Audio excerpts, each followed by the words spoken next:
Nights United stand. We are back with the boys. I'm back with the boys, and Mark is out. First of all, got to start with saying a happy Father's Day to all the dads around the world. Ricky and Adam, I know you're dads. Saeed, I don't think you're a dad, are you? Nah, I'm just struggling to put the washing machine on, mate. No, mate. You know he's got too much free time, him, to be a dad, I tell you. I love that. No, listen, big shouts outs to all the dads across the world. I hope you've been spoilt today. And anyone's dads, who are no longer with us, or granddaddies or anything like that, our thoughts are with you guys. So it's good to have you in. Smash a like on the video as per usual, guys. And you know what? The video is called Solskjaer's Last Chance, and I want to say it's top four gone because of that result that happened. Chelsea gone 5 points clear. It might sound like a bit of a shock, me saying it's top four gone. It might sound like a stupid question, but I just want to discuss it. Rick, I'll start with you. I mean, can we afford to drop any more points? We've got to go on a good run at the minute, especially starting with Sheffield Wednesday.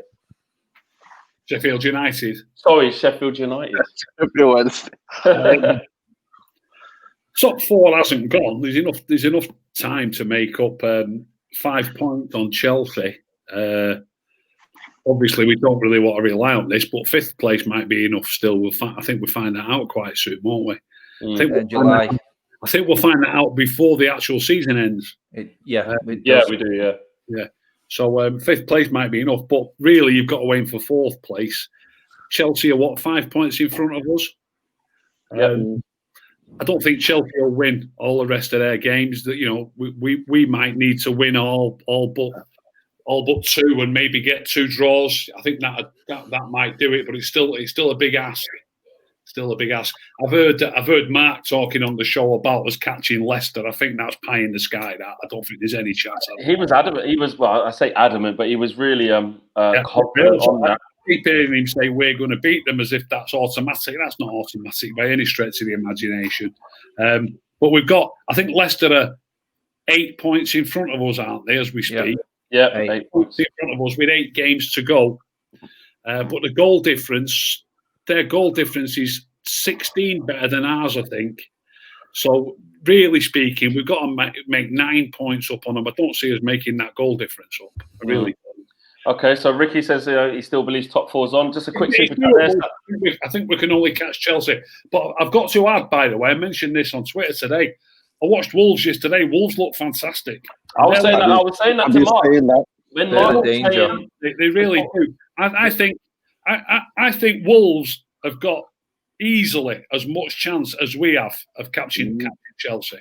Yeah. Before we came back to football, where Mark was sort of saying, I think we'll certainly get top 4. I think we'll catch Leicester. Sheffield United won't be any good because they've got too many games too quickly, and they got trounced today. So I can kind of see that. But I did say teams like Wolves will be sitting there thinking we're going to have our player. Yeah, there's his Marshall. There's his fire marshal. There's his fire marshal cup. But yeah, you can't discount Wolves. Quick super chat there. Sandeep says happy Father's Day to everyone and look forward to the show. Thank you, Sandeep. Adam, on to you. I mean, I know you was absolutely fuming. It's not funny because we was all pissed off. We was all annoyed we didn't win the game. So, but Adam particularly, I remember him towards the end of it, especially towards the end of the player ratings. He was just dead on his feet. He just wanted to go to bed. But with Chelsea going 5 points clear today, which we expected after we dropped them points, we kind of knew they'll beat Villa, even though Villa kind of sucked us in a little bit there. But how do you see it panning out for top 4? Is it a case of we have to just win the next 5 to 6 games as a minimum to then see where we go? I think we've got to look at trying to win every single game we play in. I really do, because I watched Chelsea today. They look sharp, which kind of makes me even more mad about how we played, because if Chelsea can turn up and be as sharp as they are, then it says a lot to how we're being trained, how we're training behind closed doors, because they said everyone was dropping points. And you bring up the point now about Leicester as well. Leicester's form is horrendous. I think they've had about 3 wins in 12 or something like that now. So if we were playing a little bit better, then I could probably go along with Mark and say, you know what, there's a chance that Leicester could be dragged into it, because they have got a bit of a tough running. But everyone else around them, like Sheffield, us, Spurs, no one's really, apart from Wolves, which is a very valid point that Ricky brought up there. Wolves are the threat. In terms of us getting in top 4, we have to win Sheffield United for one. If we don't win that, then I've pretty much given up on top 4, to be honest, because I just think it'd be too much. And the only hope we have got, in the same week we play Sheffield United, City are playing Chelsea, and that's the killer. This week is very, very important because Chelsea's next game is City, and I'm expecting City to beat Chelsea because knowing Pep Guardiola, he'll want to finish the season with 9 straight wins. He'll have some targets set out. You know what he's like. And this week is a chance for us. How Chelsea react to hopefully losing to City is going to be massive. But like we said, they could beat City. Sheffield United look poor at the moment. They could, mate. They could beat City, but City just look.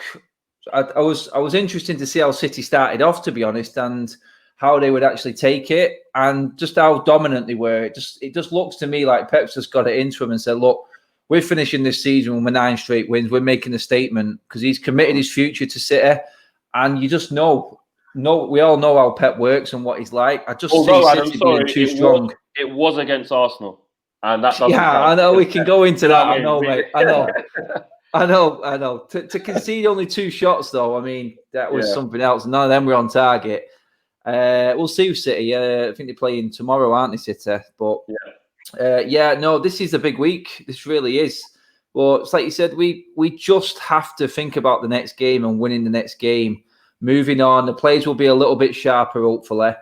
And it's just that it's not gone. It's definitely not gone. But I will be really, really worried if we don't beat Sheffield United. Yeah, we've got to. They've just got to absolutely hide in from. They've lost. Newcastle They've got no Henderson. Egan's suspended now. The whole back line is looking a mess. They were awful today, mate. I watched the whole game against Newcastle. Newcastle tore them apart. Because they've got pace. If you've got pace against Sheffield United, you've got a chance. And that is one thing we do have going forward. So at Old Trafford, I see us.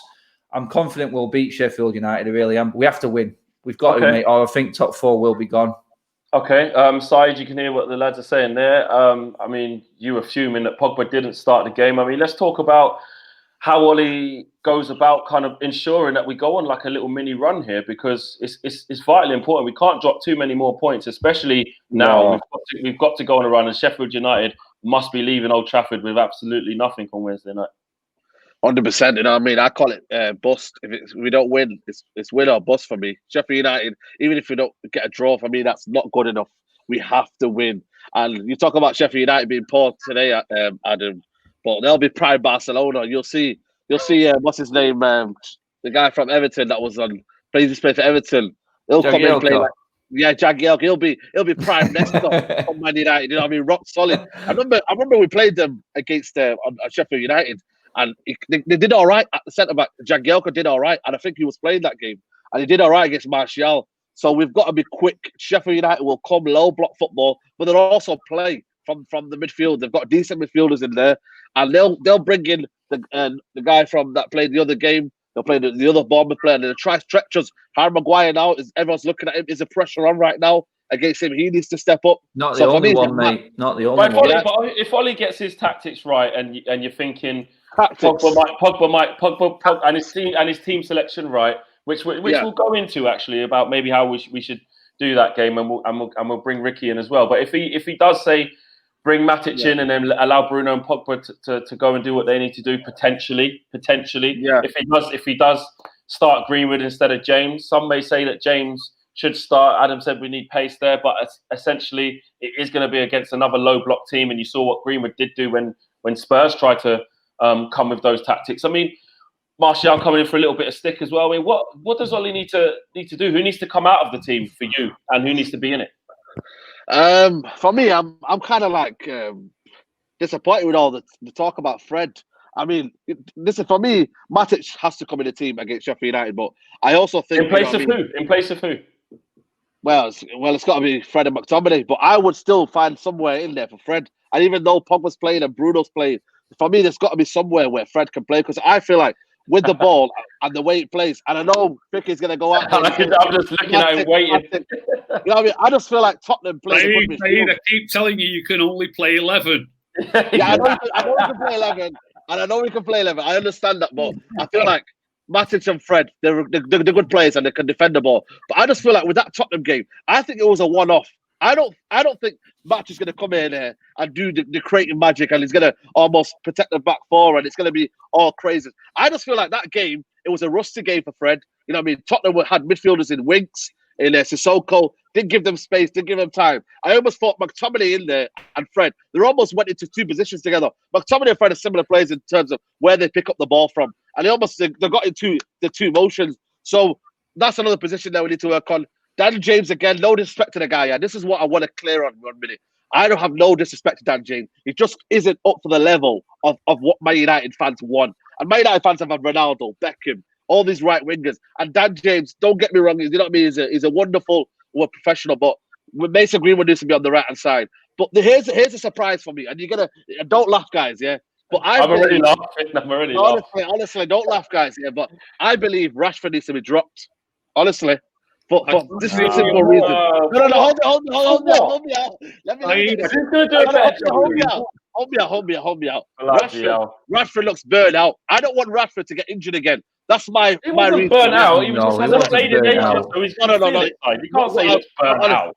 No, he doesn't look burnt out, but that last game. You just said he looks burnt out. No. What I'm trying to say to you is Rashford. No. What is? Hear me out, Adam. Hear me out. What I'm trying to say to you. Rashford on the left. Rashford is going to take on the substitutes. 60th minute, he comes on. But what I'm going to do is I'm going to put Martial on the left. Get him some confidence. Get him to feel the ball. Because what's happening right now is he's not getting much of the ball. Let him feel the ball. And then I want Igalo up top. And let's see what they can do in damage. That's what I would think. And then when you've got 60 minutes to go, instead of, you're bringing on Rashford on a 60th minute when the defense is tired. And imagine him and Daniel James coming off the bench. Imagine that. This is what a squad is for. So if you bring them on, 60 minutes ago, you've won the game. Okay. I'm hitting the buzzer there. You've had your say. I'm hitting the buzzer right there. Ricky, I'm gonna bring you into this. I saw you with a big thumbs up there. Actually, we all kind of took our breaths when he said, "Don't laugh, hear me out." I've never given a thumbs up. I've never heard Saeed speak so much sense. I've never heard him speak so much sense. Rashford was absolutely appalling at weekend. Now, I know it's the first game back, but we're trying to win a game. We're trying to win a game, and he takes Marshall off, who was the pick of the forwards, and Dan James, who was playing on the right, was working his socks off. And I've heard them speaking on, I can't remember what channel it was on, but talking about I tell you what, it was Mark's show this morning. He was talking about Luke Shaw. People were criticising him, and Mark said Luke Shaw was on his own against two because Rashford wasn't getting back to help him out. Do you know what I mean? So it wasn't something that I was particularly aware of during the game. But what I did see from Rashford was miscontrolling the ball and just basically being poor. I thought he was the poorest of the three forwards. Now, I think Dan James was. Mate, you're miles off. Ricky. I think. What about? Before I bring Adam in, I'll bring Adam in now. Before I get to Adam, a fair point from Ricky there. Rashford wasn't good by any means. He wasn't. He didn't have a good game. Dan James was worse, in my opinion. And like you said, Martial was the pick of an average front three because none of them were at it because they've been off for so long. But what about the notion of we know what Rashford's like in terms of needing games, get his confidence up. Surely the best thing for him is to just get another game under his belt, go again at home to Sheffield United, get a goal in a game, and just reignite his season. He's been out since what, January? Adam? Yeah, everyone's forgetting what Rashford did early on in the season. For me, I'll go to the starting lineup again. Now, my team that I picked, we all spoke about this weeks before. Ricky, Saeed, we was on with Mark. We all spoke about the team, and people were raising eyebrows for my team selection and how I played it.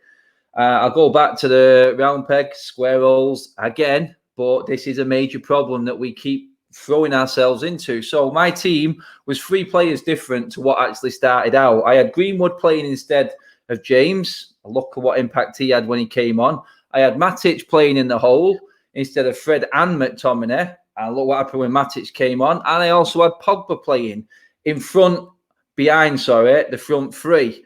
And now we all know And I agree with Ricky on the point that Martial probably shouldn't have been brought off for Ighalo, because when Pogba came on, I thought Martial came alive. Martial in the first half was shocking. He was crap for me, like everyone else. There's no one better than anyone else. Dyer was battering him. And we've all said week on week, Martial's best position is 9. It is out of all our strikers.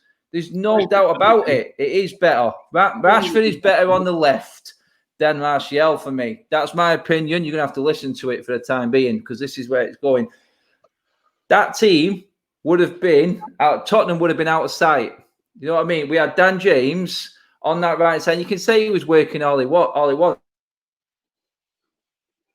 I seen what everyone was trying to do. We were all trying to get back into the game. They were all working. Working is working. He's up there as a forward trying to create. And he went at his man once.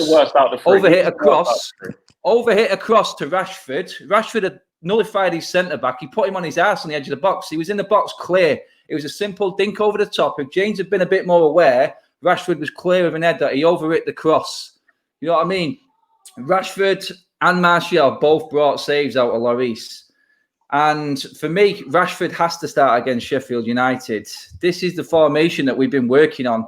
Rashford starts every game for me, because Rashford is our most effective player down the left-hand side. Martial's our most effective as a centre-forward.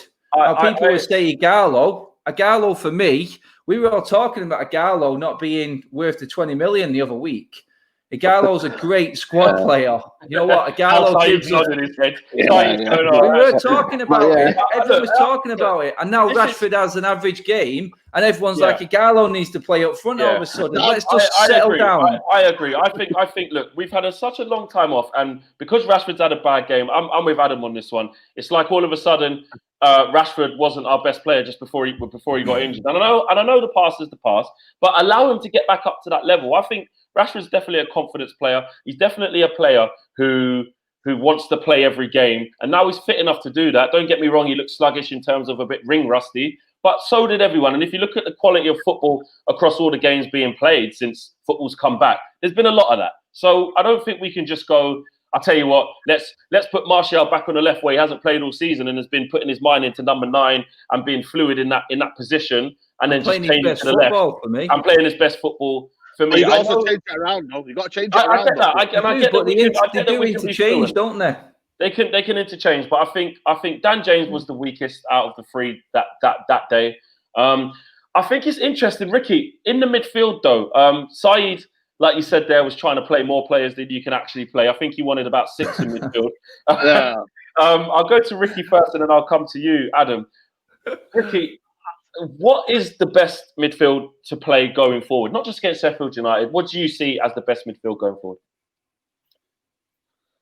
Before we played Spurs, I said to Mark on the show that everybody laughs at me. Matic has got to play. More important than anybody. He's the one who holds the fort. Even when he came on at weekend, we were better going forward when Matic came on. He set the tone. He set the ball going forward that led to Pogba getting the ball, which led to the penalty. He also, I don't know if you remember the last minute, but he ran into their half with the ball, fed a beautiful ball. I'm talking the 95th minute here. Yeah, I did see that. He fed a beautiful ball to Bruno, and Bruno had yet another stupid shot from 30 yards with his left foot, and he's not left-footed, and it flew about 15 yards wide in the 95th minute when we had other players forward. Trust me, the other forwards, in front of him, the shoulders would have sank when they seen him hit that ball. They'd have been devastated. Matic is the most important player, bar none. Okay, so Matic is in. Who else plays? There's another reason. The main reason for that is, by the way, I do actually think he's the best player, but nobody else plays the role that he plays. That's the main reason. There's nobody else to challenge him for that role just in front of the back 4. So then you've got Pogba and Bruno. I don't think it's going to work. Now, look, people will probably come on during the week and we might end up beating Sheffield United 4 or 5-0 and we might have Pogba and Bruno playing. I mean long term. I don't think long term it'll work well with Pogba and Bruno in the same team. Why not? Wow. I think there's too many, the old saying, I think there's too many chiefs and not enough Indians. They're both They both want to try to force the issue, try to make loads of fans, 90% of fans like this. The 10% who realise it's wrong are the ones who are right. There's too many players trying to force the issue, trying to make chances every time they get the ball. I watched Wolves at weekend, as I said earlier. They've got that João Martino and Nat Neves in the middle of the park, popping it off, little passes, supporting proper footballers. So what's the difference then? If say, a City have got Bernardo Silva in centre midfield and Kevin De Bruyne in centre midfield, and then they have a holding midfielder of Rodri or Fernandinho, what's the difference? The difference is they're not trying to kill a ball all the time, so they're not going to have as much. They're not trying. I think there's an element that they do, mate, because De Bruyne does misplace a few passes. Everyone picks out his good stuff. Nobody goes through games without misplacing a few passes. Exactly. I watched this game again. No, probably you lads have watched this game again. The number of times Bruno played a long ball in this game, it was appalling. Bruno, I will admit on Bruno. Listen, Rant's got a lot of stick. Yeah, Rant's got a lot of stick, and I want to pick up on that. Probably, if people look at the video title and sometimes don't actually look at the context of what he's saying. He actually said Bruno was poor by his standards, and when you actually look at what Bruno did against Spurs, there were some good moments in terms of the passing to Martial. A couple of little flicks, chipped it over someone's head, then lays it off. Obviously scores the penalty, but there were some bad moments, forcing the ball, shooting from a big distance when probably should have passed. So ring rust on his part as well. But I just don't know if I'm completely sure that they can't play together with the likes of a Matic, who is going to bring that calmness. Adam, what do you think? And then we'll come to Saeed. It's simple for me. It's absolutely simple for me. I'll come back again. I keep saying it. Why we played McTominay and Fred in the midfield and expected them to play the role that Matic can do on his own is beyond me. It's absolutely beyond me. And you're not disagreeing with Ricky in terms that Matic should be in there, but what you are Matic is the only, and Ricky said it right. There's a role. Ricky elaborates on it and says he set the ball rolling to Pogba for the goal. The goal was made by Pogba with his skill at the end of the day, but Matic did his job, and he is the only one qualified. He's the most experienced player in our team. He's the only one qualified to play the holding midfielder role. McTominay and Fred are not holders. They're just not in that mindset. They're not as calm on the ball. They're not as disciplined, are they? They're not. They've got time yet. They will come good, and they have got a part to play. But right now, going forward, we're talking about, I'm going to go into the team for the rest of this season, going off what fixtures we've got left. If things could change in the summer with signings, but for me, I still go back to it. And at Sporting, Bruno's best position, and everyone at Sporting knew it, was as a number 8, sitting deeper, controlling the game. So for me, that is the link, and that's how we fit Pogba and Bruno in the same team. Bruno from deeper, Pogba isn't as disciplined as Bruno, I don't think. I think Pogba just Bruno was working his ass off. He will. Yeah, he will Bruno will work. Run, Bruno. Yes, you're dead right, Flex. Bruno will put the mileage in. He's one of them players the fans are dear to because he will fight as well. Pogba's not going to do that. Pogba's that player. He's a Cantona. Go and play. Just go and do what you do. He's one of them players. You cannot control it at all. I spoke about Thomas Muller the other week at Bayern Munich. He's just been left to do what Thomas Muller does now. Pep Guardiola couldn't find a position for Thomas Muller. It was well documented in Germany. He's one of them players, you cannot tell him. You can't discipline him. Pirlo, next to Pogba, Pirlo did the work for Pogba to go and play his game. You just let him go and play.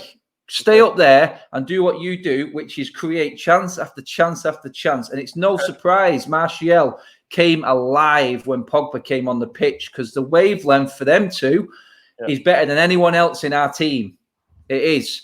You can talk about Rashford, and we all know how much I love Rashford, but the link between Martial and Pogba is frightening. Bruno is an added icing on the cake in that for me. That front three, you can debate it, and we're debating it tonight, who plays where. We all know and all think where, but for me, it has to be Pogba that sits behind them. He's the one that's going to make a difference. I mean, Dyer was their best player all night until Pogba came on the pitch. And then he made him look like an average player. He made him look like a non-league player within 2 minutes of being on the pitch. Dyer was in control. He was mauling Martial all through the game. And then Martial came alive in the second half. And I agree with what Ricky said. It probably should have been Rashford who came off, not Martial for Igalo. Because Martial was making probably more. I think Martial looked sharper than Rashford in the second half, especially. And that's because Pogba came on. And then the link-up play, along with Greenwood mixing it up on the right-hand side, both-footed. Spurs couldn't handle that either. James is easy to read because he does a one-trick pony. Greenwood, he can come inside, he can go outside, both-footed. You don't know what to do. And then Spurs were all over the place. There is a way around it, but you have to play players where they're best at playing. Matic is our only holding midfielder. Bruno is a great number 8. He's got the engine, he's disciplined, and he's got the quality and skill and the pass. Pogba then linking that front three. It's just, and the games we've got left, that has to be the way forward because we can't hang around for draws now. We played right into Mourinho's hands on Friday night, by playing the way we did. And I'll go into what, hopefully we talk about what Ollie said and the tactics and stuff in a bit, but I need to give someone else a go. So over to Flex and Saeed. On that note, I'll see you on Sunday, Adam. Drop the mic and I'll see you next week. Jesus, Adam, that was an Adam rant. I could hear it in his voice. He wanted to get that off his chest. He's drinking his Corona. How many of you needed that? Yeah, how many of you now? Yeah. Saeed, thank you for patiently waiting and not jumping in. He's all right, Saeed. He's all right, Saeed. He's good lad. I think what Adam was basically saying after that monologue was that he thinks that it should be Bruno, Pogba, and Matic, and he doesn't have a problem with that. To finish off this kind of midfield debate, it's absolutely brilliant. I mean, this is what this is all about, isn't it? Loads of people in the live comments talking about what they think. Someone Free Gamers Play says Pogba is better from the 8 position as opposed to a 10 position. Joshua says Pogba and Bruno can both play as 8s in the same team. Over 3,500 people watching nearly. Smash a like on the video. Saeed, let's round off the midfield debate with you. Can Bruno and Pogba play in the same team? And if they can, how does it work? And who should be the other midfielder? I can't believe we're having this debate. And Ricky, I don't know what is going on, but Pogba and Bruno, we've been crying out for 2 players like this. We've had Pereira and Lingard for so many years. When you say it like that, Saeed, actually, you're right. We've had Marouane Fellaini. That's not fair. We've had Marouane Fellaini trying to dictate the midfield, doing ping bosses all the time. I don't care, mate. For me, what I like about Bruno is the fact that he's always willing to find the ball. I don't care if he's misplacing time after time. You see it also yesterday, Ceballos, they had a weak midfield. We need to embrace the midfield. We need to embrace the midfield now. And with Matic in there, I understand Matic, and I'm going to let this go for now because I feel like Pogba and Bruno is enough creativity in that midfield. I can allow one sitting midfielder just to sit there and just do nothing. And then you got Pogba and Bruno. Do nothing. That's all he does anyway.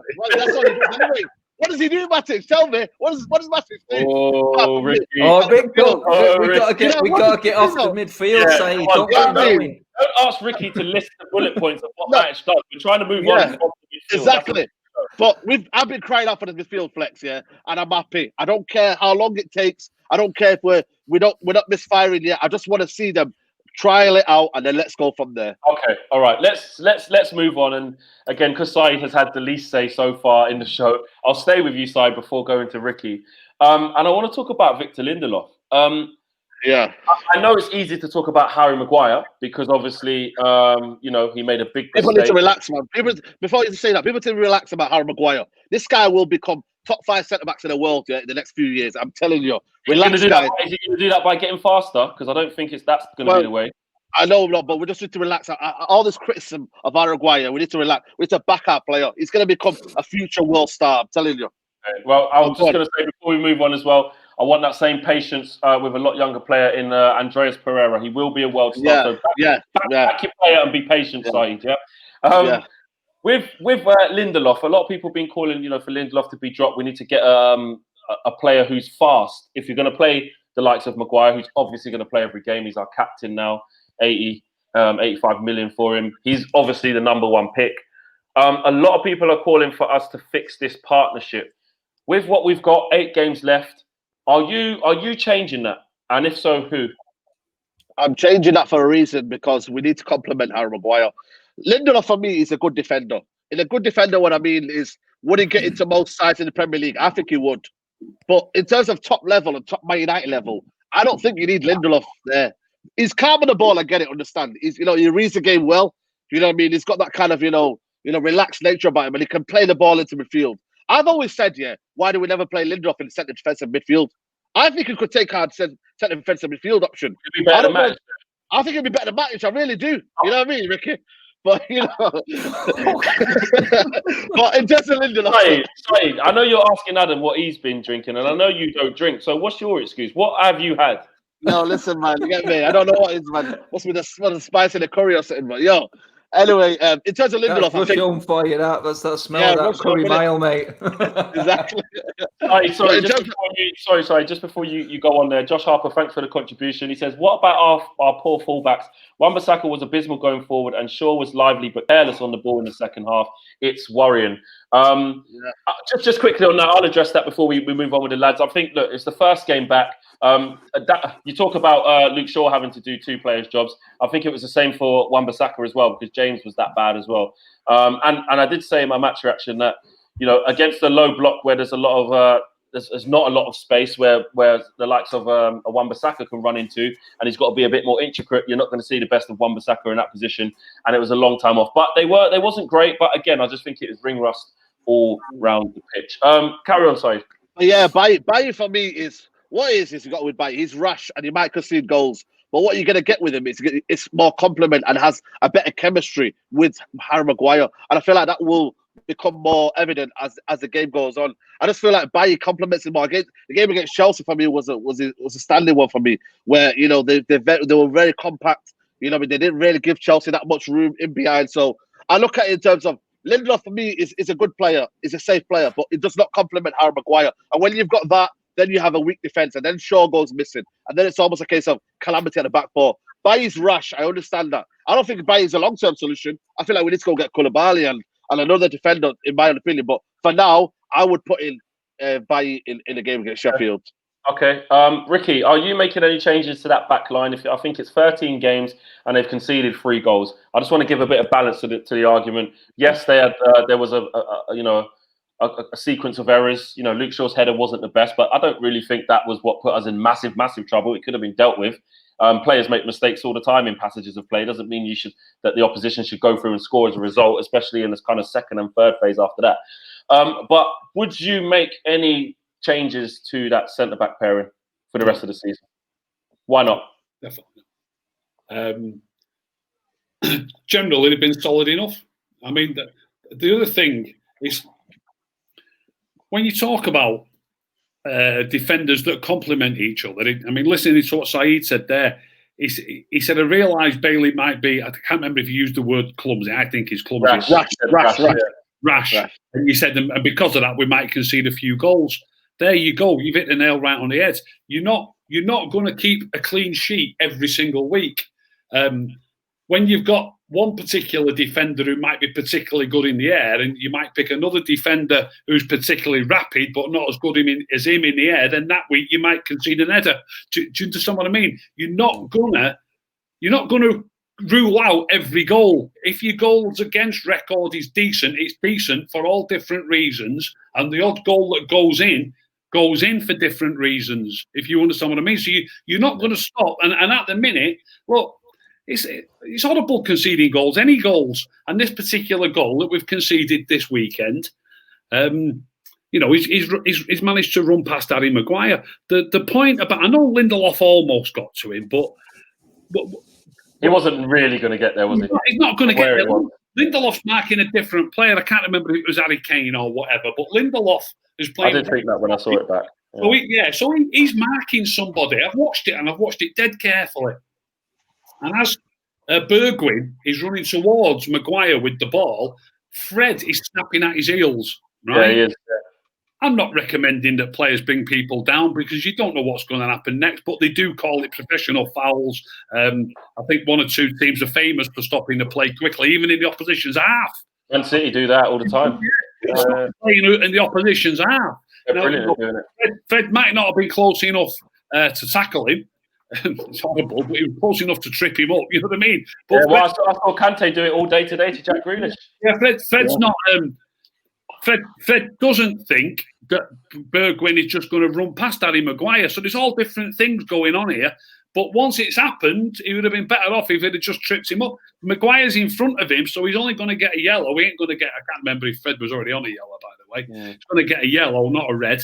I'm not recommending that they play that way, but that's what goes on in the game. Okay. So, and what I'm talking about, what I'm leading to here now, is Lindelof's looking that way, and he's having to assess the situation. It's all going through your mind. Your mind's like a computer when you're playing football. There's two players, one player with two players on him, really, because he's got Maguire in front of him and he's got Fred snapping at his heels. Lindelof can't think, oh, he's going to beat them two men. I've got to get over there. He can't think that. If he starts going over there and he passes it to Harry Kane and he scores, what does he look like? So Lindelof's marking Kane and he's 20 yards away. So once Bergwijn goes past him, if that was the same Bolt marking Harry Kane, you can't get there. You couldn't get there. You can't get there. I did think that. I hold my hands up to that. At the beginning, to be fair, I admitted that Luke Shaw was part of it. Then obviously Fred. Yeah, but what's he doing? What's he doing heading it though? Yeah, no, Luke Shaw. That's what I'm saying, Luke Shaw. But Adam, would you change your centre back pairing for the remaining games, 8 games? As the only centre back in this group talking right now, I'll tell you how it goes down. There was 4 people for me at fault in that whole move. Firstly, Luke Shaw's header. It was a bad header because for some reason, Roy Keane picked up on this as well. As soon as he heads the ball, he moves forward out of position. I don't know why he did it. I don't know if it's ring. He just had a lapse in concentration. He wasn't the biggest issue in this move, though. And you all know I love Harry Maguire, but for him to get turned that easy, that was a bad mistake, which was the catalyst for the chaos. As a centre back and a centre back pairing, I'm looking at, like Ricky said there, you're assessing the situation. This is Lindelof right now. Harry Kane could be next to Lindelof there. As a defender, and I see what's going on there, I'm giving Harry Kane 3 yards. That's my start, because I know I can make that to Harry Kane. The more danger, and the clear and obvious danger, is that going through right now that's gone past. I know my centre-back partner, we've been playing for 4 months straight.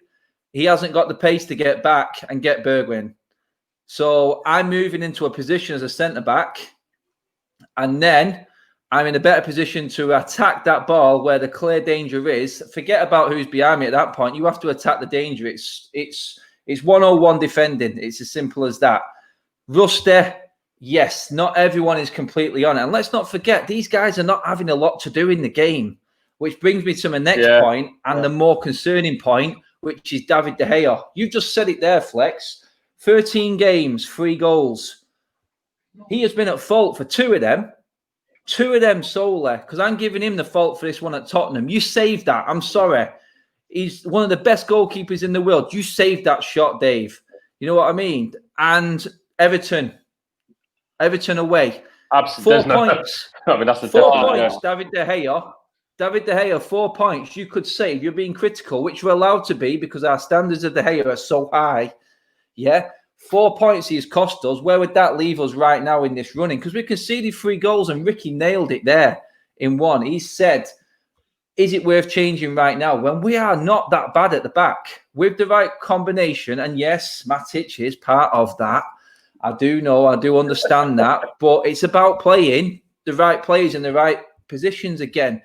Should the real question be about David De Gea right now and not the defence, which is stopping the amount of shots that David De Gea is having to face? Well, that was my next topic. That was my next topic, actually.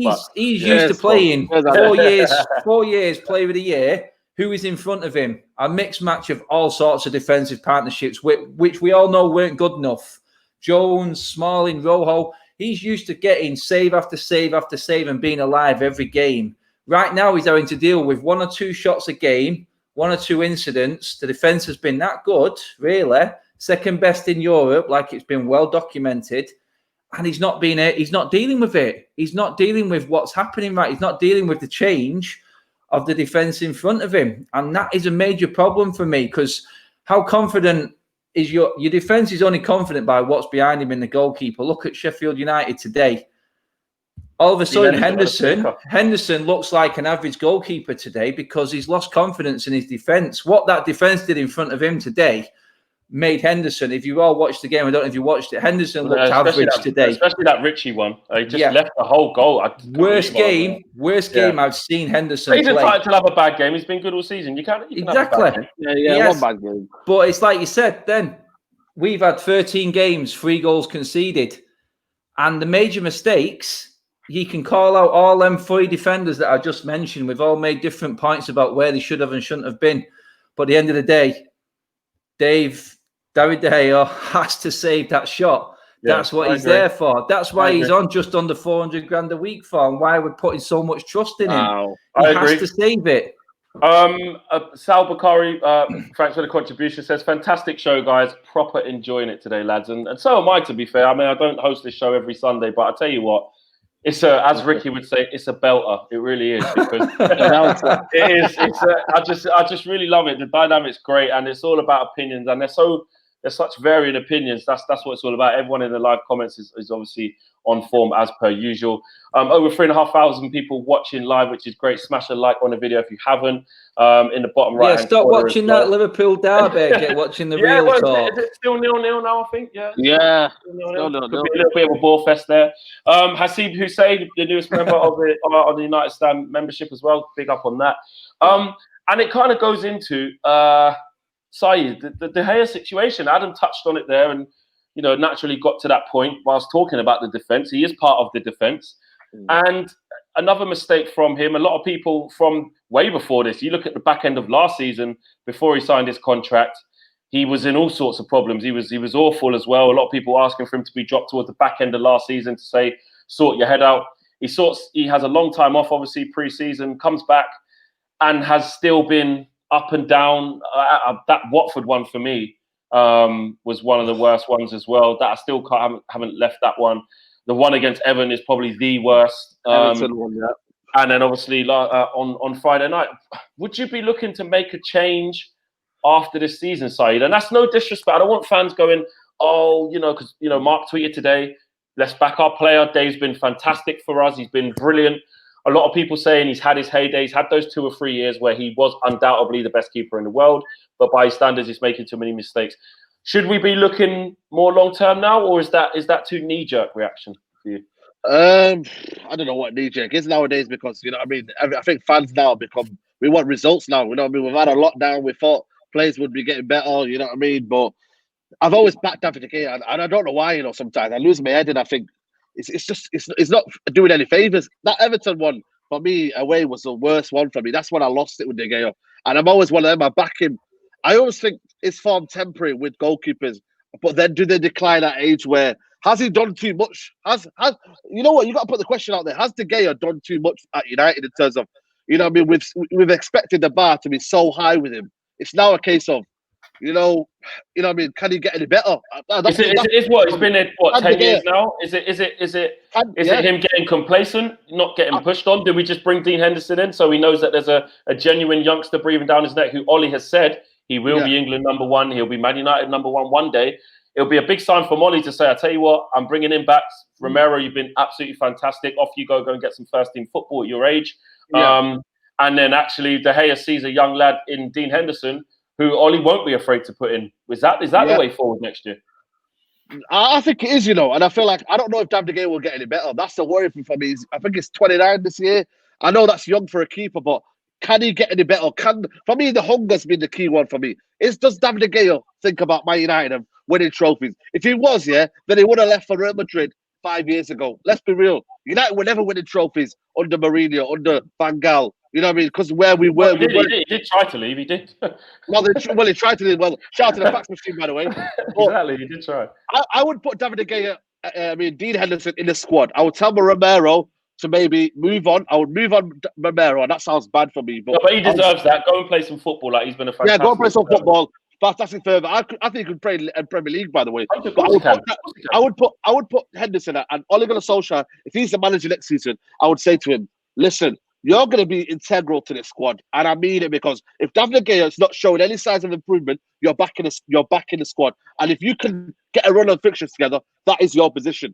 Does that make David De Gea better? We'll see the David De Gea. Because I feel like in life, yeah, if you don't have anyone that's around you that brings the best out of you, then there's no point doing anything, is there? So what I'm going to say to Dean Henderson is, come to United. Well, he's at United, but I think make sure you're here and let's see the best of you. And then David De Gea, if he's doing bad, David De Gea, I'm sorry, I love you. You've been a service to the football club, but okay. But then Dean Henderson wants to get into the Euro squad next year. Wants to challenge Pickford for the #1 spot. He's proved he can play at this level. Is Southgate going to have him anywhere near that squad if he's been on the bench all year long and take him? He probably wouldn't. So Dean Henderson's got to think of that as well. But I hear what you're saying.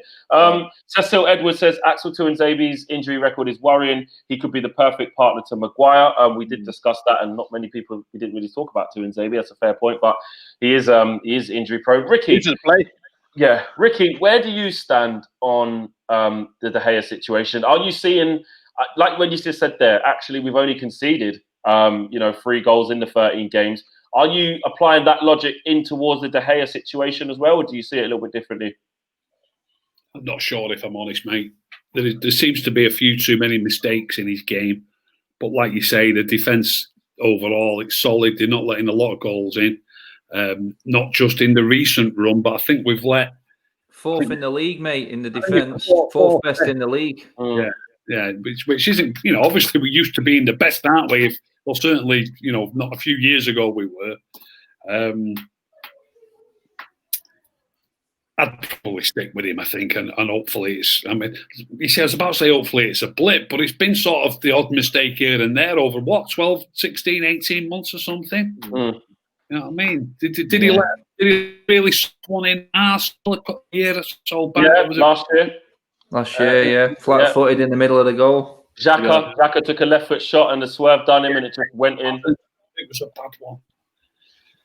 I'm looking at it now. Ray Cowley says De Gea has been shaky since the World Cup. Remember that Ronaldo shot? And he just, he just palmed it in. He kind of hasn't picked up from there, has he? Why not give Romero a try? Can't be any worse, even if it's to give him a kick up the butt. And it goes back to that motivational factor that Syed was talking about. Is it a fact, Ricky, that maybe, just maybe, as great as David De Gea has been a great servant for us, and people talk about this, he won Player of the Year 4 out of the 5 years and stuff. I think that's a bad thing. I don't want my keeper winning Player of the Year consecutive years. Thank you very much. I look at Real Madrid. I look at the top clubs around Europe. I look at Barcelona. Do you know what I mean? Is Ter Stegen getting Player of the Year? And I know it's a bit different. Messi. Goal scorers and midfield players normally, isn't it? Do you know what I mean? I don't want my keeper getting 4 out the last 5 years. That shows me there's something fundamentally wrong. However, David De Gea has saved our asses plenty of times. He's been an absolute brilliant goalkeeper. And for 2 or 3 years, he was the best in the world, undoubtedly. Alien keeper, pulling out saves where you think, you think back to that Arsenal game where we won 3-1 and Lingard was dancing. That game there, he was unbelievable. I remember Spurs last year. Spurs away after Rashford scored that goal. I remember they had chance after chance. He saved from Dele Alli, he saved from Kane. Brilliant. He has been fantastic. Funny you should. Sorry, Flex. Go on. Funny you should say that. In the seasons that he's been Player of the Year, where did we finish in the league? Exactly. Is that the standard of position team he should be playing at? Is that what he needs? Like I said, in terms of what shots he's facing. Here it is. Eyes are planets. Thanks for the contribution, but it says, got to stick with De Gea. This is our Player of the Year for 4 years straight. Loyalty goes both ways. De Gea will be hero again by end of the season. Look, De Gea could be a hero again if he has 8 solid games and makes amazing saves. It can happen. Guys, you keep talking. I'm just going to plug my laptop in to the charger because it might die. It's fair point going on about De Gea then, boys, though, because does it come down to Wally at the end of the day? Because look what Lampard's done with Arrizabalaga and what he did, dropped him, and now he's played the last 3 games, and he's been back to the Arrizabalaga that we all know. So is it going to come down to Wally essentially at the end of it? Is he got the balls like Lampard has to put Caballero in front of Arrizabalaga? Oh God, Arrizabalaga. And it's not the Corona talking. No, it is the Corona. Just call him Pepper. Don't charge him continental. Yeah, but no, it's like he's the most expensive keeper in the world. Lampard's first season in the Premier League, and he's dropped him and put in an average keeper in front of him. Is it going to come down to Ollie actually saving De Gea? He could actually do that. Yeah. I think it's interesting, and look, there's so many different conflicting opinions with that. I like what Ricky said earlier in terms of actually you can try and eradicate each and every goal, but in one deficiency or one strength, there's going to be a deficiency back the other way. Like Ricky said, if you make what you make up for pace, you might lose a header. What you lack in a header, you might lose in strength because Lindelof got bullied by, I don't know, Troy Deeney or someone, or Ashley Barnes. It can happen. So I get it. And I think overall, we're not leaking goals consistently at a big level. We're not leaking like attack where you're thinking, I tell you what, this back 4/5 needs major surgery. It probably needs a bit of a tweak in long term. But in terms of trying to change it right now and force a new partnership, maybe it could be more detrimental to us at this stage. Do you know what I mean? Maybe we just have to accept that every 10 games, there's going to be 2 bad errors. But that's why our forward line needs to help him out, though. Our forward line needs to help him out and score goals. So if we score 5, then David De Gea can afford to concede 2. No, not that we wanted to concede 2, but if it's a 5-2 game, then we're all good. But when it's like a 2-1 or 1-1, then you look more likely to have a draw. Yeah, or you're more likely to be, you know what I mean? So, unfortunately for De Gea, his mistakes have cost us in them types of games. They have in the real crunch games. I want to finish off on this one, guys, and this is about the captaincy. Hold tight, Roberto Rosa says bring back Smaldini. Right at the beginning of the season, Ricky was calling to bring back Smaldini from early before it was in fashion. Ricky was doing that, so big up Ricky. I remember Ricky. What was that game when you said to me as well? I remember. I'm telling you, Wan-Bissaka. He's not that great. I can't remember what game it was. It was about 2 or 3 games into the season. Rochdale, I think it was. I get that much grief over it. He is. Look. He's a great tackler. Ricky. He's a great tackler, and he is a great tackler. But he's not a great footballer. He's okay, but he's not a great footballer. We want great footballers playing for us, and there's different ways of defending. I hear people tell him, "Is it still 0-0?" That, by the way, you know, lots of people say they're not doing bad defensively, then are they? But people tell me Trent Alexander can't defend. I've not watched Trent Alexander. I bet the only thing that he can't do, as well as Wan-Bissaka, is tackle. But there's a lot more to defending than just tackling. Body position, angle the players where you want them to go, run alongside them, make sure, let them make a mistake, let them make a decision, like Antonio Valencia used to play, like Gary Neville used to play. There's a lot more to defending than tackling. Yeah, but to make a tackle, you need to be in the right position in the first place. So it is about positioning as well. So he does have that down. He does. I think he's been an absolutely revelation. Josh Harper says Wan-Bissaka is poor, not good enough. I don't agree with that. Fair enough. That's your opinion. I did say, and look, I'm not a hypocrite. I'm not afraid to say it. I did say, I think it was talking with Saeed, one of the games this year. I don't know if you remember, Saeed, where I was like, I love Wan-Bissaka. 1-on-1 defensively is fantastic. Yeah. I just worry that in 2 years we might say his crossing might not have come on enough, or his feet. I don't know. I don't know. But listen, am I happy to have him? Are we lucky to have him? Was he a steal? Absolutely, brilliant player. At the minute, Jamie Carragher said, you know, in terms of 1-on-1 defender, he is the best. Listen, this is the last topic before we go. We've got about 7 minutes left. I'll start with you, Adam. Keep it quick. The captaincy. I should have come to you last. The captaincy. It's obviously still with Maguire. Some people saying if Pogba signs a new deal and he signs a long-term deal, should he get it? Bruno looks like he's got captain tendencies. You know, Rashford being a leader and doing what he's doing, not just off the pitch, but in terms of how he's coming on in his career. Could he reach those levels? Are you happy with the captaincy, or do you think that could change in the next year or two? I look at possible replacements like for Maguire at the moment. We've been talking about Lindelof not being consistent enough, and will probably change in the future. None of the fullbacks have got it. De Gea, we've just mentioned why he shouldn't be captain, because he doesn't fill you with confidence, and that in one pretty much nails down not being a captain. Bruno probably would be one you could look at in the future, but he's only just arrived. Pogba, I would never give the captaincy. So did Harry Maguire. Yeah, Pogba I'd never give the captaincy to. Pogba's just a free spirit. Just let him do, like I said, let him do what Pogba wants to do on the pitch. Don't give him any extra responsibilities. Yeah, I don't think reason for people to bash him as soon as he has a bad game. No, I think Rashford and Martial type of players, they're too young. I just don't think they've got the head and the brain for it. I think Maguire is ideal for our captain. He really is. I don't see anyone right now on the sidelines. Ricky couldn't even argue Matic because he's not going to be there long term. And in terms of experience, I bet he could argue Matic. I bet he could. No, Ricky won't even do that because he knows Matic isn't going to be long term. So you can't really make that argument. I'm not speaking for you, Ricky. I think you are. Ricky. Adam says, I'm just taking my wooden spoon out. Hold on a sec. Adam says that it definitely can't be Matic because obviously he's not going to get a 2-3 year contract from here, and the future is probably going to be without Matic in the not too distant future.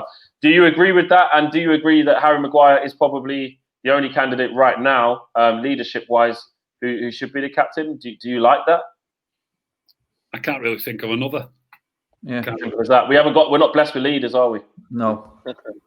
Which is a problem in itself. Nice simple one there from Ricky. And to finish off here, that's how you know he really does agree with you, because he was like, yeah, can't think of another one. Saeed, do you agree with that? Yeah, Harry Maguire, Harry Beckenbauer, that's my guy. You know what I mean? I think he's the outstanding. He's the outstanding one for me. You know what I mean? I think I was going to say Pogba, but then I don't know. Like you said, the outroar. You know what I mean?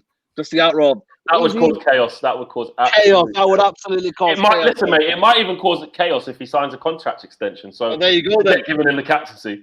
I think Maguire or Bruno for me. So in terms of Bruno, I think is a leader. He sets by example, and that's what you want. So that's why did Liverpool lose? There he is, right on cue there.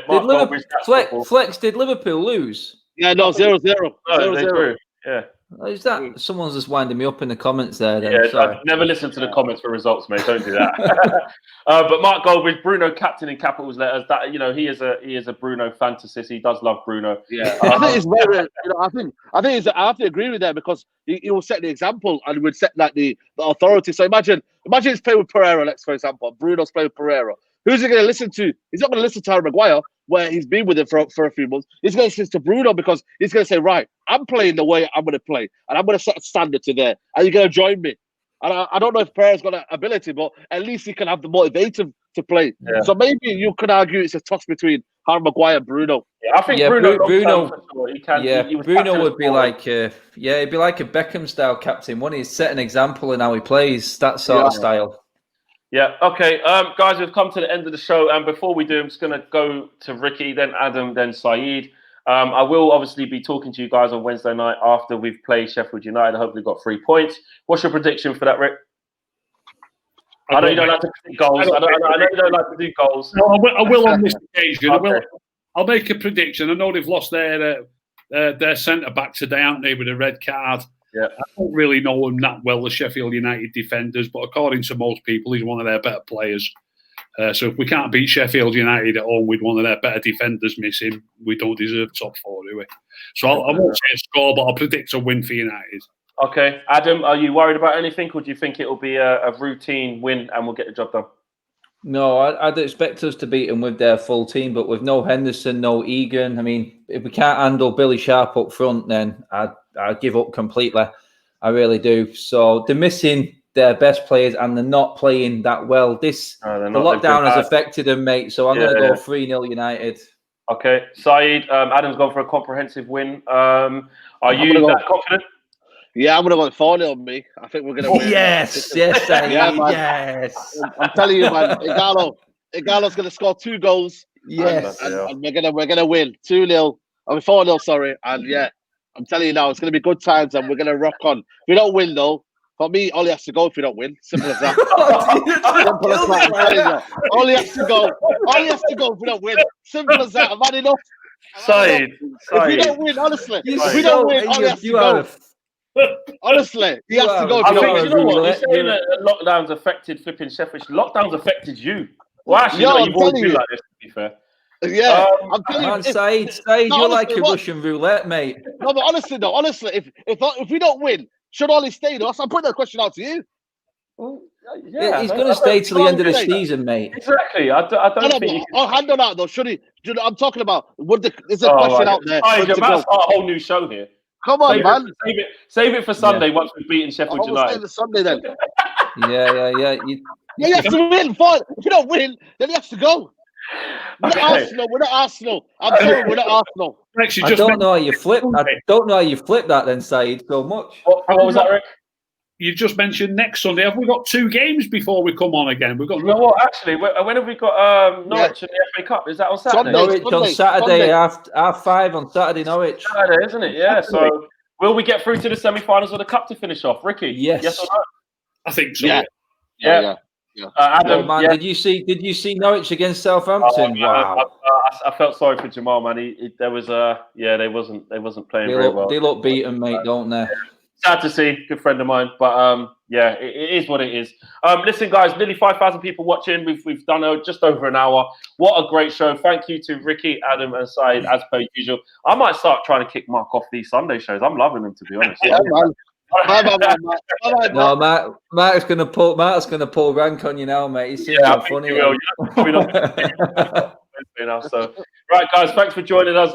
Everyone watching at home, happy Father's Day once again. And we'll see you guys next week, but obviously we'll see you before that actually for Wednesday, Sheffield United. Peace. We are.